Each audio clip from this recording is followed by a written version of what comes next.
लेकिन जो बहुत ज़्यादा मेरी नज़र से एक इम्पोर्टेंट में खान साहब ने वो वार ऑफ नर्व जो है ना वो शुरू से ही जीतनी शुरू कर दी है। जिस तरीके से फेडरल गवर्नमेंट ने रिएक्ट किया है, मेरे ख्याल में वो शायद खान साहब आधी जंग जीत चुके हैं। अस्सलाम वालेकुम, मैं हूँ आपका मेज़बान समी इब्राहिम और आप देख रहे हैं प्रोग्राम तजिया। मेरे साथ हमारी को एंकर अलीना इलियास हैं और पाकिस्तान में हमारे नुमाइंदे मुख्तलिफ़ जगहों पर मौजूद हैं। पेशावर में हमारे साथ होंगे जनाब ज़ाहिर शिराज़ी साहब, हमारे ब्यूरो चीफ़ हैं, उनसे हम बात करेंगे। लाहौर में हमारे नुमाइंदे जाबिर वकास हैं, वो उनसे सिचुएशन लेंगे। और राव अफनान हैं, ये कराची से होंगे हमारे साथ कि वहाँ पर क्या सूरत हाल है। इसके अलावा नईम असगर इस्लामाबाद में होंगे, उनकी तरफ भी जाएंगे और देखेंगे क्या सूरत हाल है। लेकिन एक बात जो आज सारा दिन हमें समझ में आई वो ये थी कि ये लॉन्ग मार्च कल होना था और इस पे जो इमरान खान साहब जो चाह रहे थे कि इतनी बड़ी तादाद में लोग आएँ कि कारोबार ज़िंदगी, कारोबार हुकूमत मफलूज हो जाए और वो मजबूर हो जाए हुकूमत इंतखाबात के ऐलान के लिए, तो वो आज ही हुकूमत ने ख़ुद वो मकसद पूरा कर दिया। इस मुल्क को आज जिस अंदाज़ में मोटरवेज़ को बंद किया गया, जीटी रोड को बंद किया गया, आम लोगों को जिस तरह की तकालीफ आई सामने पे, ये आप देख सकते हैं बड़ी बड़ी कतारें, ट्रैफिक रुकी हुई, वो हुकूमत ने ख़ुद ही आज कर दिया। और इतनी ज़्यादा बौखलाहट हमें नज़र आई, एक के बाद एक प्रेस कॉन्फ्रेंस, राना सनाउल्लाह की प्रेस कॉन्फ्रेंस जिसमें सारे जो उनके इत्तेहादी थे वो उनके साथ बैठे हुए थे और जिस तरह पंजाबी में कहते हैं ना कि बोकी डिगी हुई सी, वो बिल्कुल वैसे ही बड़े अजीब से चेहरे बना के बैठे हुए थे। और ख़ास तौर पर जो मुझे अफसोस हो रहा था, कमर ज़मान कायरा साहब को इस क्राउड में देखकर अफसोस हो रहा था। पीपल्स पार्टी वो जमात है जिसने हमेशा आज़ादियों की बात की, फ्रीडम ऑफ एक्सप्रेशन की बात की और वो रियासती इदारों के जबर व तशद्दुद का निशाना बने। लेकिन आज वो मौलाना फजलुर रहमान और राना सनाउल्लाह के साथ बैठकर तहरीक इंसाफ के उन लोगों के बारे में वो कलमात कह रहे थे, इस तरीके से उन्हें बुरा भला कह रहे थे। हालांकि जो एहतजाज करने वाले हैं वो मुतालबा किस बात का कर रहे हैं? इलेक्शंस, आम इंतखाबात और फ्री और फेयर इंतखाबात। लेकिन ये एक ऐसी सरकार है जो 1 या 2 वोटों से कायम है और जिस पर इल्ज़ाम है कि ये इम्पोर्टेड गवर्नमेंट है, इन पर इल्ज़ाम है कि इनको अमेरिका ने हुकूमत में बिठाया और इन पर यह इल्ज़ाम है कि इन्होंने मिलकर जो पाकिस्तान के ताकतवर लोग हैं उनके साथ मिलकर इन्होंने साजिश की। लेकिन बहरहाल कमर ज़मान कायरा वहाँ पर मौजूद थे। जो वाक़यात हुए हैं, मैं बेशतर इसके कि हम अपने नुमाइंदों से जाएं और आपको ताज़ा तरीन सूरत हाल से आगाह करें कि किस तरीके से शहर को बंद किया गया, लोगों को कितनी तकालीफ़ इन्होंने दी हैं। इमरान खान साहब ने आज पेशावर में एक तो उन्होंने प्रेस कॉन्फ्रेंस की, फिर उसके बाद वो यूथ के एक फंक्शन में गए और फिर उसके बाद ARY को भी उन्होंने एक इंटरव्यू दिया जिसमें 2 चीज़ें उन्होंने कहीं कि एक तो वो जो पेशावर की जो KPK की पुलिस है उसको वो अपने साथ नहीं ला रहे। यूथ उन्होंने कहा कि वो आगे होंगे और वो पाकिस्तान की तारीख़ के सबसे बड़े जुलूस को लीड करते हुए वो पहुँचेंगे। नौजवान जो हैं वो सारी रुकावटें हटाएंगे और उन्होंने लोगों से कहा कि आप निकलें, ये आपके मुकद्दर का फ़ैसला है। पाकिस्तान अपने मुस्तकबिल का तयन करने जा रहा है। 22 करोड़ लोग क्या ग़ुलामी की ज़िंदगी गुजारेंगे या हकीकी आज़ादी की ज़िंदगी गुजारेंगे? इमरान खान का कहना था कि उन्हें ख़ुद अंदाज़ा नहीं था कि लोग इस तरह उठ खड़े होंगे, लेकिन अब कौम उठ खड़ी हुई है, इसलिए पीछे हटने का तो सवाल ही पैदा नहीं होता। ग़ुलामी की ज़िंदगी से मौत बेहतर है। इमरान खान ने आज ये पैगाम दिया कि ग़ुलामी की ज़िंदगी से मौत बेहतर है और पाकिस्तानियों से कहा कि आपने अपने मुस्तकबिल का तयन करना है, इसलिए आप बाहर निकल आएँ। और जो हमें ख़बरें मिल रही हैं, लोगों में जोश व खरोश है, कंटेनर्स लगा दिए गए हैं, सारी रात रेड्स होते रहे हैं। वो हुकूमत जो अपने आप को ये दावे करती है कि वो आज़ादियों की लंबरदार है, वो हुकूमत सारी रात रेड्स होते रहे, मुख्तलिफ वर्कर्स के घरों में लीडर्स को गिरफ़्तार करने की कोशिशें करते रहे। और एक अफसोसनाक वाक़या हुआ कि अल्लामा इकबाल की जो बहू थी, जस्टिस रिटायर्ड नासरा इकबाल, उनके घर भी इन्होंने छापा मारा। फिर एक वाक़या हुआ, एक रिटायर्ड मेजर के घर पुलिस पहुंच गई और रात को कोई वहाँ पर सर्च वारंट नहीं है कोई वहाँ पर मजिस्ट्रेट साथ नहीं है, और रात को, आधी रात को वहाँ पर पहुँच गए, और क्योंकि वो पीटीआई के कुछ एक्टिविस्ट थे, और जहाँ पर ये कहा कि जनाब हमको किरायादारी का कोई झगड़ा है, उसके लिए हम इन्वेस्टिगेशन करने आए हैं। वो 10 साला बच्ची और उनकी वालदा, वो उन लोगों ने जो फ़ौजी, जो रिटायर्ड फ़ौजी थे, उन्होंने उनको क्या पता कि कौन है, हो सकता है डाकू पुलिस की वर्दी पहन के आ गए हों, कोई मजिस्ट्रेट नहीं है, कोई सर्च वारंट नहीं है, कोई खातून पुलिस एहलकार नहीं है।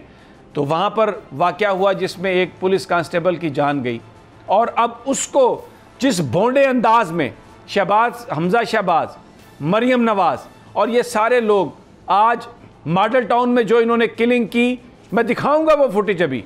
मैं अपने प्रोड्यूसर साहब से कहता हूँ कि वो फुटेज रखें, जिस तरीके से इन्होंने गोलियां मारी, और आज ये कांस्टेबल की मौत जो बुनियादी तौर पर इनकी वजह से हुई, इनके इमाम पर चौधरी परवेज़ इलाही साहब से आज एक सवाल हुआ प्रेस कॉन्फ्रेंस में कि उन्होंने वो कह रहे थे कि वो कांस्टेबल शहीद है या इस तरह की कोई बात हो रही थी, तो जिस पर चौधरी साहब ने कहा कि मुझे ये बताइए कि क्या पुलिस वाले वहाँ पर किसी डाकू को पकड़ने गए थे, क्या करने गए थे?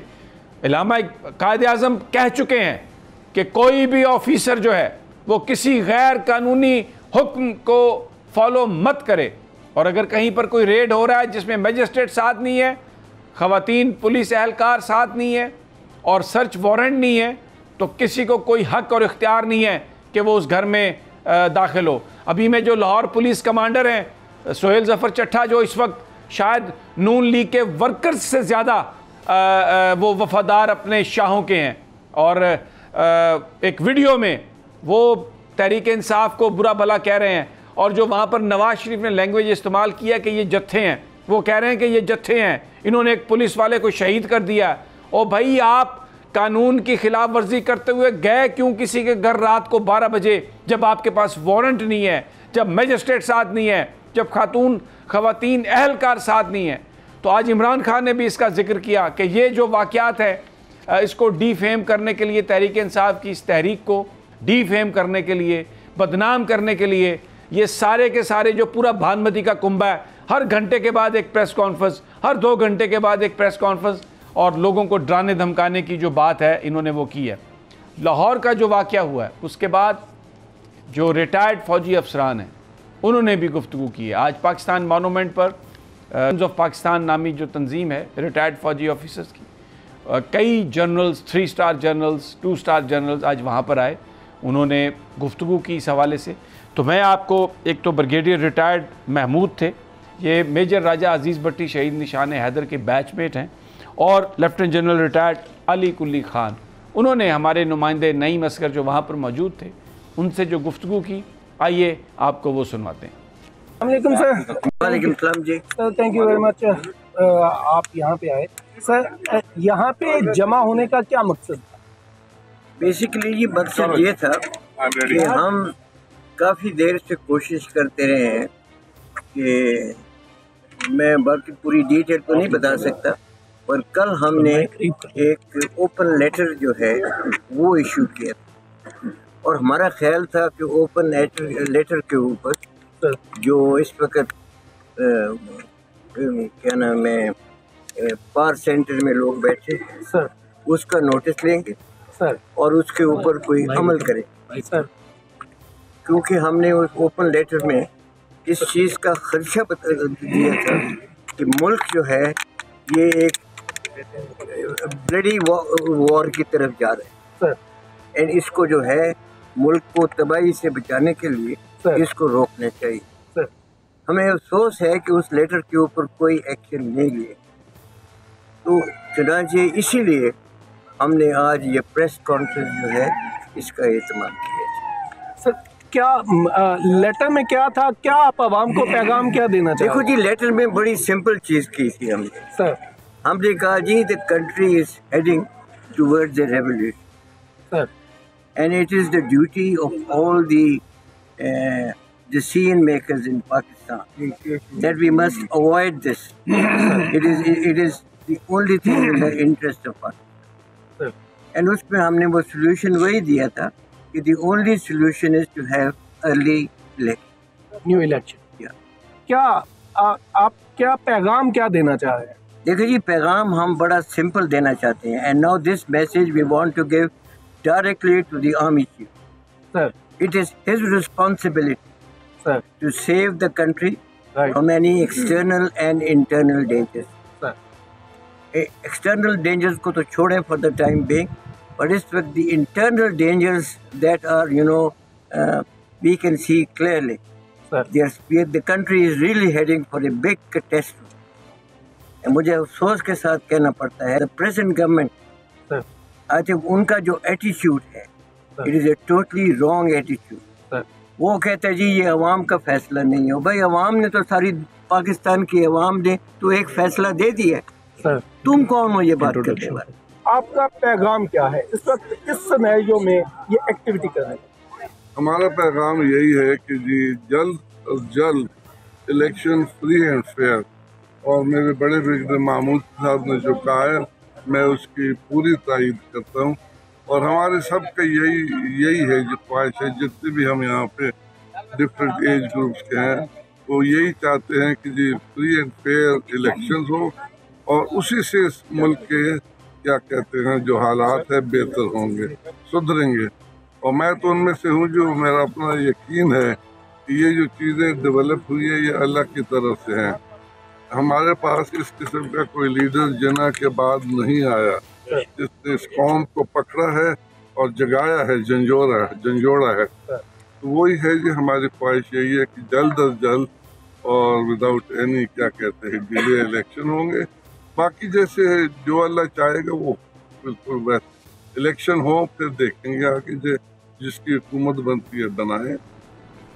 आपने ख़ुद सुना कि जो रिटायर्ड फ़ौजी अफसरान हैं बड़े कंसर्न हैं और बड़ी खुलकर उन्होंने बात की है। पाकिस्तान के मामलात के हवाले से इलेक्शंस की वो बात कर रहे हैं और जना के बाद जो एक लीडर आया उसके हवाले से वो बात कर रहे हैं। फौरी, साफ़ और शफाफ इलेक्शन तमाम मसाइल का हल है। इंटरनल डेंजर्स को डील करना आपने सुन लिया, बिल्कुल उनकी अपनी ज़ुबानी और ख़ुसूसी तौर पर हम लोग वहाँ पर पहुँचे थे और ये पाकिस्तान मोनूमेंट को चुना इन रिटायर्ड फ़ौजी अफसरान ने। जो रिटायर्ड फ़ौजी अफसरान हैं सर्विसमैन है, एक्स सर्विसमैन, पाकिस्तान में उनकी तादाद तकरीबन 4 मिलियन है और 80-90% लोग जो हैं वो फौरी जल्द इंतखाब चाहते हैं। और आज साबिक़ वज़ीर-ए-आज़म इमरान ख़ान ने भी जो प्रेस कॉन्फ्रेंस की उसमें उन्होंने कहा कि पाकिस्तानी कौम देख रही है, जो अपने आप को न्यूट्रल्स कहते हैं उनको भी देख रही है। पाकिस्तान की जो अदलिया है उस पर भी सबकी नज़र है, पाकिस्तान के इदारों पर नज़र है और वाहिद हल जो है वो इलेक्शंस हैं। और जब तक इलेक्शन का ऐलान नहीं किया जाएगा ये धरना देने वाले यहाँ से नहीं उठेंगे। श्रीनगर हाईवे पर उन्होंने आना है लेकिन इंतज़ामिया इजाज़त नहीं दे रही। मोटरवे को बंद कर दिया गया, जीटी रोड को बंद कर दिया गया, तमाम जो सड़कें मोटरवे की तरफ आती हैं उनको बंद कर दिया गया, फैसलाबाद को सील कर दिया गया, लाहौर को सील कर दिया गया, गुजरांवाला को सील कर दिया गया और लोग फंसे हुए हैं लेकिन लोगों की तकलीफ़ का किसी को कोई एहसास नहीं है। बिल्कुल ना मीडिया को एक्सेस दी जा रही है और कल का दिन जो है वो अल्लाह ताला पाकिस्तान पर खैर करे। इमरान खान और उनके साथी, उनकी जमात, पाकिस्तान के लोग लॉन्ग मार्च के लिए तैयार कर चुके हैं। इमरान खान ने ये कहा कि अगर आप नहीं पहुंच सकते, क्योंकि शहर तकरीबन 300 से ज़ायद शहर हैं पंजाब के जहां पर इंटरनेट सर्विस कल बंद होगी, तो इमरान खान ने ये कहा है पाकिस्तानी कौम से कि आप इसको देख लें और आप ज़रूर निकलें। अगर आप नहीं पहुंच सकते तो भी अपने घरों से निकलें और जो सड़कें हैं उन पर बैठ जाएं आके। ये कितने दिनों तक आपको रोकेंगे, कितने दिनों तक इस मुल्क को इस तरह से ये पैरालाइज करके रखेंगे। बड़ा क्लियर मैसेज, कन्फ्रंटेशन। मैं सबसे पहले जो हमारे ब्यूरो चीफ हैं पेशावर के ज़ाहिर साहब, उनकी तरफ जाता हूँ। ज़ाहिर साहब, क्या सूरत हाल है इस वक्त पेशावर में, कितनी तैयारी है? क्योंकि इमरान खान साहब ने यह कहा है कि वो सबसे बड़ा जलसा लेके, जुलूस लेकर तो वो निकलेंगे और नौजवान आगे होंगे और वो तमाम रुकावटें हटाएंगे। माजी में हमने देखा कि जब परवेज़ खटक वज़ीर आला थे और वो आए तो अटक पुल पर बड़ा एक घमसान का रन पड़ा था, पंजाब पुलिस और उनके बीच। अब अभी आप क्या देख रहे हैं? समी साहब बहुत बहुत शुक्रिया। मेरे ख्याल में इंतहाई चार्ज है पीटीआई के यूथ और लीडरशिप की। शाह महमूद कुरैशी साहब और इमरान खान साहब ने आज जो है वो प्रेस कॉन्फ्रेंसेस भी की और लोगों को एक क्लियर कट मैसेज दिया कि अगर जैसे कि फेडरल गवर्नमेंट ने इनको रोकने की कोशिश की तो हर सूरत में जो है वो कोशिश करेंगे कि श्रीनगर हाईवे पे पहुंचेंगे। और जैसे आपने पिछली दफा बताया तो जंग 72 के करीब जो पंजाब का एरिया है उसके अंदर सीवियर शेलिंग की गई थी, हवाई फायरिंग की गई थी और परवेज खटक साहब और दूसरे कई मिनिस्टर जो है वो उसके अंदर मार्च में शामिल थे। अब अगर ओवरऑल देखा जाए तो 4-5 जगहों पे मुकम्मल तौर पर इन्होंने जो है वो मोटरवे को बंद कर दिया है। एक सवाबी के करीब मुकम्मल तौर पर सील कर दिया गया है, ट्रैफिक बिल्कुल बंद है। दूसरा ये भी कहा गया है कि जो शादी खान है लिंक करता है सदर्न डिस्ट्रिक्ट को पंजाब के साथ और इस्लामाबाद के साथ, उसे बंद कर दिया गया है। और साउथ में डेरा इस्माइल खान से पंजाब में दाखिले वाला जो दरिया खान के ब्रिजेज हैं उनको भी मुकम्मल तौर पर बंद कर दिया गया है। लेकिन यहाँ अगर हम देखें तो बहुत ज़्यादा चार्ज माहौल है सभी साहब, और लोग बच्चों समेत ख़वातीन समेत जो है वो निकलने के लिए बिल्कुल तैयार है। और कल आप देखेंगे कि एक बहुत बड़ी जो रैली है वो निकलेगी मोटरवे के ऊपर। और मेरे ख्याल में ये पाकिस्तान की तारीख में हम देखेंगे कि एक बहुत बड़ा एक मूवमेंट है। लॉयर्स मूवमेंट के बाद एक बहुत बड़ी मूवमेंट नज़र आ रही है जो कि खान साहब लेके निकलेंगे। बात भी हमारी हुई लीडरशिप से और जो प्लान बी है वो भी उनके तैयार हैं। जो इंस्ट्रक्शन दी गई है वर्कर्स को कि अगर वाकई रोका गया और किसी किस्म का वायलेंस उनके खिलाफ किया गया तो जहाँ जहाँ ये लोग मौजूद होंगे मेन सिटीज़ की तरफ वो बहुत बड़े बड़े धरने देंगे। तो मेरे ख्याल में पूरा पाकिस्तान जो है वो शायद पाकिस्तान तहरीक इंसाफ के वर्कर्स के प्रोटेस्ट की वजह से मुकम्मल तौर पर पैरालाइज होगा और ये बहुत बड़ा नुकसान होगा। क्योंकि अब इस वक्त लिटरली हम कह सकते हैं कि खैबर पख्तूनख्वा को पाकिस्तान के दूसरे हिस्सों से बिल्कुल डिसकनेक्ट करने की कोशिश की गई है, रास्ते बंद किए गए हैं। लेकिन जो यूथ की लीडरशिप है उनकी कमिटमेंट है कि वो तमाम रुकावटें हटाते हुए पहुंचेंगे और अपने लीडर्स की कॉल पे जो भी कुर्बानी होगी वो देने के लिए तैयार होंगे। दूसरा सभी भाई बार बार एक चीज़ कही जा रही है कि शायद तहरीक इंसाफ के वर्कर जो हैं वो असला बरदार हैं। मेरे ख्याल में वाहिद हमने जो वर्कर देखा है जिसके पास आज तक कभी असला इतनी बड़ी बड़ी रैलीज के दौरान जो है वो हमें नज़र नहीं आया। अगर आप देखें जो मजहबी जमातें हैं चाहे वो सियासी जमातें हैं उनके असला बरदार भी साथ होते हैं, उनके डंडा बरदार भी साथ होते हैं। तीसरा जो आपने अपने इंट्रो में भी बात की, खान साहब ने क्लियर कट कह दिया है कि जो इल्ज़ाम लगाए जा रहे हैं कि शायद खैबर पख्तूनख्वा की पुलिस को इस्तेमाल किया जाएगा और एक पंजाब पुलिस का तसादुम का खतरा होगा, वो भी एक खारिज इम्कान करार दिया है खान साहब ने। और उन्होंने कहा कि मैं अपने यूथ के साथ निकलूंगा। सिक्योरिटी कंसर्न बहरहाल है, जिस तरीके से इस सूबे के अंदर थ्रेट है। मेरे ख्याल में खान साहब की अल्लाह हिफाजत करे और तमाम जो लोग हैं जो इस रैली के अंदर शामिल हैं, इस चीज़ को हम जो है वो नज़रअंदाज नहीं कर सकते। लेकिन इसकी रिस्पॉन्सिबिलिटी भी फेडरल गवर्नमेंट और इंटीरियर मिनिस्टर पे इसलिए आएगी कि अगर इतनी बड़ी मूवमेंट आ रही है, इससे पहले मूवमेंट्स होती रही हैं, जमात इस्लामी, JUI है, पाकिस्तान पीपल्स पार्टी, सब ने धरने दिए, लेकिन किसी किस्म की रुकावट जो है वो जमहूरी निज़ाम के अंदर नहीं डाली गई तहरीक इंसाफ की जानिब से।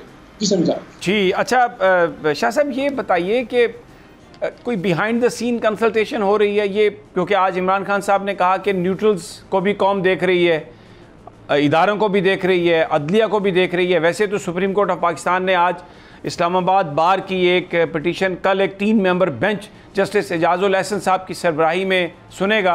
जस्टिस मज़ाहिर नकवी और जस्टिस मुनीब अख्तर उस बेंच के मेंबर हैं कि ये पूरे पाकिस्तान में जो रुकावटें डाली गई हैं उसको चैलेंज किया इस्लामाबाद बार ने।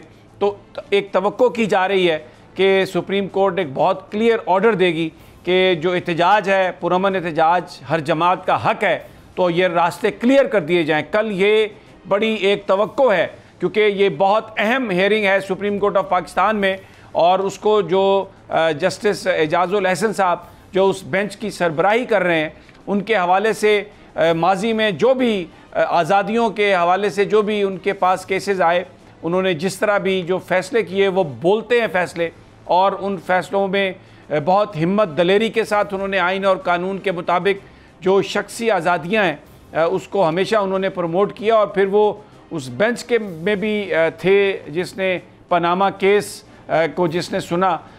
तो बहुत जो सिविल सोसाइटी के लोग हैं यहाँ पर, जो लिबरल्स हैं, जो आज़ादियों के हक़ में बात करते हैं, उनका ये कहना है, उनको इस बात की तवक्को है कि सुप्रीम कोर्ट ऑफ पाकिस्तान ये देगी कल ऑर्डर कि हर तरफ से रुकावटें हटाई जाएं, लेकिन इसके अलावा कोई जो हमारे ताकतवर इदारे हैं उनके साथ कोई बिहाइंड द सीन कंसल्टेशन या इवन इस हुकूमत के साथ कोई आपको कोई ऐसी वाइब्स हैं कि कहीं कोई गुफ्तगू हो रही है कि ये जो एक कन्फ्रंटेशन की सूरत हाल है जो एक कैटास्ट्रॉफी में बदल सकती है, उसको रोकने के लिए कहीं पर कोई गुफ्तगू हो रही है? देखिए समीर साहब, कल एक फ़ोन कॉल आई थी और जिसके बारे में मैं शामिल कुरैशी साहब से मेरी भी बात हुई। उन्होंने यही कहा कि जी आप इंतज़ार करें, और स्पेसिफिकली मैंने पूछा भी कि क्या कोई बातचीत है, लेकिन उनका यही ख्याल था कि शायद अभी टाइम नहीं है बताने का। बेशक आप देखें इस वक्त मुल्क जिस सूरत हाल की तरफ जा रहा है, और ख़ास तौर पर खैबर पख्तूनख्वा और यहाँ से गुजरने वाले जो रास्ते हैं, जिस किस्म का एक थ्रेट अलर्ट है, साथ साथ आप देख रहे हैं तालिबानाइजेशन का जो इशू था वो भी बढ़ता, बातचीत भी हो रही है तालिबान के साथ कि एक पीसफुल माहौल पैदा किया जाए। तो इस सूरत में अगर फेडरल गवर्नमेंट या फेडरल गवर्नमेंट के इदारे इस किस्म की जो कन्फ्रंटेशन की तरफ जाएंगे तो मेरे ख्याल में हालात ख़राब होंगे। बेशक लगता यही है, जो हमारे सोर्सेज को बता रहे हैं कि शायद 25 से 29 के दरमियान जो टाइम है ये बड़ा इंपॉर्टेंट है। इसके दरमियान बड़ी चीज़ हो सकती है। इस्लामाबाद में आपको भी ज़्यादातर सोर्सेज ने बताया होगा कि ये बड़ा इंपॉर्टेंट टाइम है 4-5 दिन का। लेकिन अब सवाल ये पैदा होता है कि जो एक जमहूरी मार्च है तहरीक इंसाफ का, वो अगर प्रोटेस्ट करना चाहते हैं, मेरे ख्याल में उन्होंने किसी तरीके से पार्लियामेंट पर कब्जा नहीं करना, डी चौक पर भी कब्जा नहीं करना। एक सिंबॉलिक जो मार्च है वो शायद एक मैसेज है कि आज़ादी मार्च वाकई यही है, इलेक्शन होने चाहिए, ये बार बार पीटीआई की लीडरशिप कह रही है। लेकिन जो बहुत ज़्यादा मेरी नज़र से एक इम्पोर्टेंट में खान साहब ने वो वार ऑफ नर्व जो है ना वो शुरू से ही जीतनी शुरू कर दी है। जिस तरीके से फेडरल गवर्नमेंट ने रिएक्ट किया है, मेरे ख्याल में वो शायद खान साहब आधी जंग जीत चुके हैं। उसकी वजह ये है कि इतना सीवियरली रिस्पॉन्स करना, रास्ते बंद करना, ये इंस्टेंट खुद एक जमहूरी लोगों के लिए एक बहुत बड़ा मैसेज है। और ख़ासतौर पर कमरुज़्ज़मान कायरा की जो आपने बात की, पीपल्स पार्टी के जो लोग हैं, PMLN के जो लोग हैं, जो बार बार वोट को इज्जत की बात करते थे, जमहूरियत की बात करते थे, ये उनके लिए एक बहुत बड़ा डिबैकल है मेरे ख्याल से। दूसरा, बेशक जो कन्फ्रंटेशन अगर खुदा न खास्ता होती है तो मेरे ख्याल में इसका मैसेज बहुत ज़्यादा जो है वो ख़तरनाक होगा, न सिर्फ पाकिस्तान के लिए बल्कि इंटरनेशनल दुनिया के लिए भी। दूसरा, बच्चे ख़वातीन अगर इस मार्च के अंदर होते हैं तो मेरे ख्याल में एक और बहुत ही जो है सीवियर सिचुएशन पैदा हो सकती है। अगर जिस तरीके से पहले शेलिंग की गई थी, जिस तरीके से पहले जो है टारगेट किया गया था, मेरे ख्याल में इस बार नताइज जो है ख़तरनाक होंगे। और सुप्रीम कोर्ट और साथ साथ जो हमारे इदारे हैं, मेरे ख्याल में अगर वो कहें कि पाकिस्तान के अंदर इनारकी ना हो, पाकिस्तान के अंदर जमहूरियत जो है वो चलती रहे, पाकिस्तान के अंदर अमन अमान हो, लोग तरक्की करें, तो इस वक्त उनको एक डिसीजन लेना होगा। ठीक है, मेरे ख्याल में खान साहब डिमांड कर रहे। जी शिराजी साहब हमारे साथ ही रहिए। बड़ी इंपॉर्टेंट आप बात कर रहे हैं कि लॉन्ग मार्च से पहले ही आधी जंग इमरान खान जीत चुके हैं, और जो हुकूमत की बुखलाहट है और जो आज लैंग्वेज इस्तेमाल की गई है उसने यकीनन इमरान खान की पोजीशन, उनके मौक़िफ़ को मज़ीद तक़वियत दी है। मुझे यहाँ पर एक छोटा सा वक्फ़ा लेना है, वापस आते हैं तो कराची लाहौर की सूरत हाल भी डिस्कस करते हैं और जो दीगर मामलात हैं वो भी। और आज मरीम नवाज़ बहुत उन्होंने एक प्रेस कॉन्फ्रेंस की दर्द भरी कि जनाब ये कांस्टेबल को शहीद किया गया। तो जो मॉडल टाउन में मौजूदा वज़ीर दाखिला ने और मौजूदा वज़ीर आज़म ने जो किया था वो आपको ज़रूर दिखाएंगे कि ताकि जो रिकॉर्ड है वो स्ट्रेट रहे। लेकिन एक छोटे से वक्फे के बाद सब्सक्राइब करें और बेल दबाएं ताकि कोई खबर रह न जाए।